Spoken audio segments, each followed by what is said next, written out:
Kumusta Clanor League yung mga idol? Humihinga pa ba?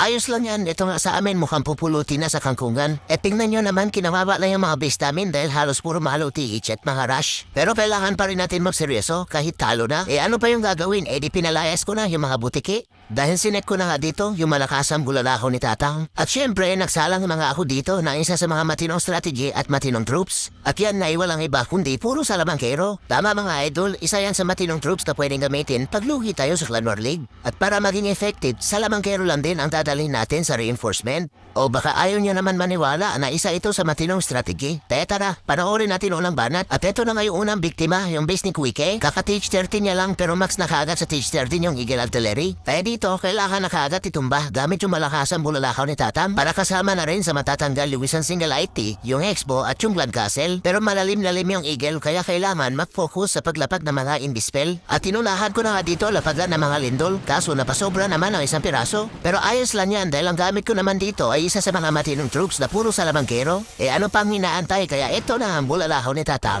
Ayun, sa pulsa bulbunan kaya inilapag ko na kaagad si Tupakin at ginamit kaagad yung ability niya para lumabas yung mga healer. At inantay ko lang dito kung saan pa patungo si Tupakin habang kinakalatkat si Tatang. At dahil sa pababa sila, kaya nilapagan ko na muna ng spell mga tiyanak para madistract yung Expo. Kaso ang bilis namatay yung mga tiyanak kaya ayun natutukan nga si Tupakin. Pero ayos lang yan dahil inilapag ko na nga dito yung bahay ng aso sa may baba para may pakinabang naman yung isang robot kasama ng ilang salamangkero na nalabas doon sa bahay ng aso. Dahil kailangan matanggal na nila kaagad yung mga buildings na pakalakala dito sa may baba. Dahil ang plano, papapasukin yung dalawang hirong buwang papunta dito sa town hall ni Kuke. Kaso hindi ako nakadala ng job spell at ubos na rin yung mga bungo na nakasabay sa tae. Kaya dito sigurado na mabubugbog si Tupakin kasama si Tatang sa dalawang single Inferno Tower dito sa may town hall. Kaya tinutukan ko muna dito si Tupakin dahil kailangan lapagan ng pre-spell yung Inferno Tower kasama na pati yung town hall. Habang si Abnoy na BK na nilapag ko sa may taas, nakikipagsapakan na pala doon sa bantay na BK. Kaya ayun nagwala na nga at tambugsan na yung mga pader gamit yung earthquake boots niya. At para may silbi naman yung mga matirang troops sa salamangkero, pinaglalapag ko na nga dito sa likod ni Tupakin at ni Tatang. Dahil nakapasok na rin sila papunta sa may town hall. At muntik na nga dito makatay ng single ID si Tupakin, buti na lang nagawa niya kagad may take down kasama si Tatang. Pero marami pa mga buildings sa pakalat-kalat sa may labas kaya pinaglalapag ko yung mga salamangkero para may pakinabang naman. Habang yung isang expo dito sa may 9 o'clock hindi pa pala nababasag.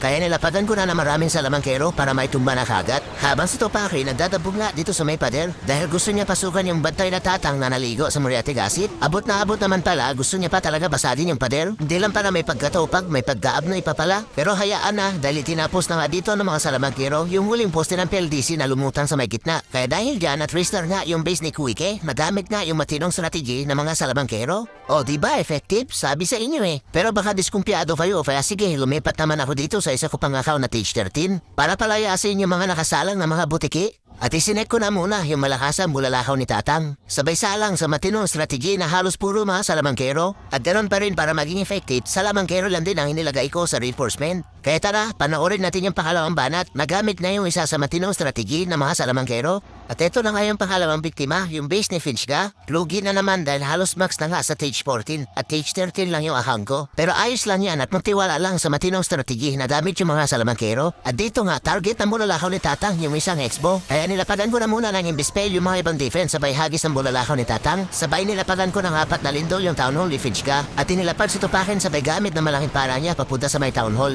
Kaya ayun, biglang nawala sa mapa yung town hall ni Finchga kasama na pati yung Blood Castle at ibang mga main defense. Pero hindi pa dyan nagtatapos dahil kailangan pa gamitin yung mga matinong troops ng mga salamangkero para matristar yung base ni Finchga. Kaya inaantay ko lang ulit dito kung saan mapatungo yung dalawang hirong buwang. At dahil sa pababa naman sila, kaya inilapag ko na dito sa may 3 o'clock yung reinforcement ko na machine na bahay ng aso. Dahil kailangan matanggal na kaagad ang isang robot kasama ng mga salamangkero na lalabas sa bahay ng aso yung mga building sa pakalakala dito sa may 3 o'clock. Sabay lapag ng isang bungo na nakasakay sa tae para buksan yung pader at para makapasok yung update na bigay papunta dito sa may single IT.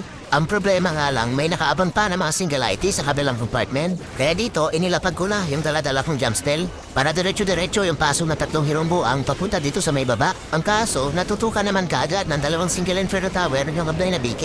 Kaya ayun ginamit ko na kaagad yung equipment niya na earthquake boats at spiky ball. Kaya dahil dyan halos nasayang lang din yung nilapag ko na jump spell. Pero hayaan na dahil nilapag ko na nga dito sa may baba yung bida-bidang hero yung bot kasama ng ilang pirasong salamangkero para maitumba niya na kaagad yung naiwang single IT dito sa may baba na hindi abot na tatlong hirong buwang.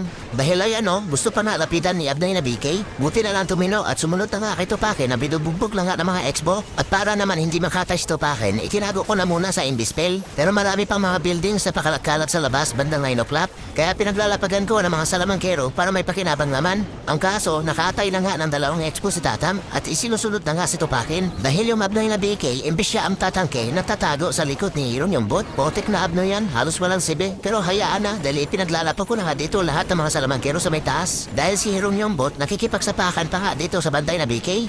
Pinagtulungan ng mga salamangkero, kaya ayun, puro blakay ang hinabot ng banday na BK. At pati yung uugot-ugot na banday na Tatang, idinamay ni Hiron yung bot. Kaya dahil dyan, tuluyan na nga na tristar yung base ni Finchga, na ginamitan din na matinong strategy na halos puro salamangkero. O diba, effective na effective kahit lugi? Sabi sa inyo magtiwala lang kayo sa mga matinong strategy. Kaya lipat naman tayo dito sa account ko na Twitch14 para sa last attack for today's video. At ipinalayas ko na ulit dito yung mga lumilipat na mga butiki para isaalam ulit yung isa sa matinong strategy ng mga salamangkero kasama na pati sa reinforcement. Sinamahan ko lamang 4 na bungo na nakasakay sa tae dahil hindi lang ako dito nagdala ng jump spell sabay gamit ng barbecue na ibinigay ni Supercell para may laban-laban naman yung 4 na hirong buwang. Dahil kung titignan nyo, TH15 na nga yung base ni Adrian. At ito nga yung huling base na ginamitan ko na matinong strategy na halos puro salamangkero. Bale dito nga, target ko ulit na matanggal kaagad yung town hall ni Adrian para basagin niya yung pakalat-kalat na bahay ng karpintero sa may labas. Sabay tinakpan ko na ng imbispel yung mga ibang defense. At nilapagan ng 4 na lindol sabay hagis ang bulalakaw ni Tatang papunta sa may town hall. At para makumpleto, ginamit ko lang yung malaking pala ni Tupakin papunta sa town hall. Kaso natutukan naman kaagad si Tupakin ng single IT. Kaya ayun, finish ko na muna sabay nilapagan ng spell ng mga tiyanat. At binuksan ko nga yung pader para maabot ni Tupakin yung single IT. Kaso, umahon pa yung mga nakatagong tiyanap. Kaya pinagpapana muna ni Tupakin bago niya basagin yung isang single IT. Pero nakaabang na nga dito yung bantay na enemy queen at ganatong-ganado nga dahil nasa loob ng Rich Tower.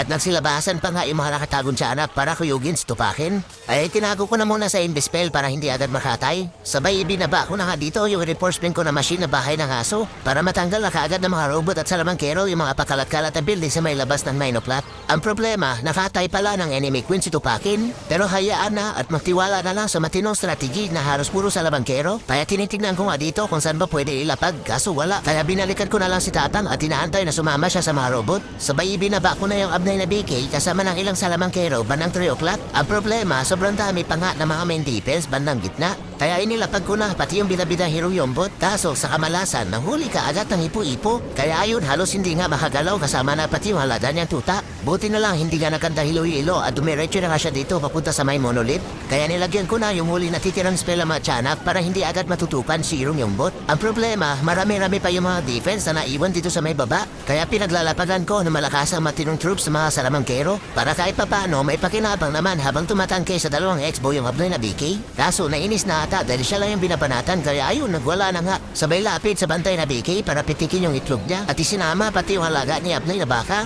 Buti na lang sinurok na kaagat ng mga salamangkero yung matay na BK dahil papalapit na nga yung hirong yung bot habang kinakalatkat si Tatang papunta dito sa may eagle para tapakan yung malaking tae. Potek man, pero buti na lang halos sinubos na nga ng mga salamangkero yung mga building sa defense na nandito sa may baba. Pero may naiwan pa po silang PLDC na lumutang dito sa may town hall. Kaya itinumba na kaagad ito Pakin dahil pawala-wala naman yung signal niyan. Kaya dahil dyan, tuluyan na nga na tristar yung base ni Adrian na gamit yung mga salamangkero. O diba, sobrang OP yung matinong strategy ng mga salamangkero. Sabi sa inyo kaso, talo nga lang.